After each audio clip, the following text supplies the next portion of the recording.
सगळ्यांचा आधार बनून थकलास ना, घराचा कणा बनून मान ताठ ठेवलीस, पण आज तीच मान माझ्या खांद्यावर टेकवून रडावंसं वाटतंय ना. जगाला तुझा राग दिसतो, पण मला तुझा थकवा दिसतो. तू कधीच कोणासमोर हात पसरले नाहीस. स्वतःच्या इच्छा मारून तू दुसऱ्यांची स्वप्न पूर्ण केलीस. पण तुझ्यासाठी कोण रे? तुला कोणी विचारलं दमलास का? नाही ना. तुझ्या या दगडासारख्या दिसणाऱ्या शरीराच्या आत एक लहान मूल दडलंय, जे खूप एकटंय.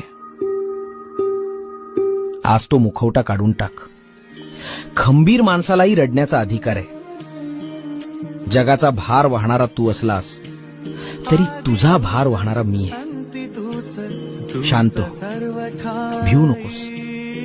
मी तुझ्या पाठीशी आहे.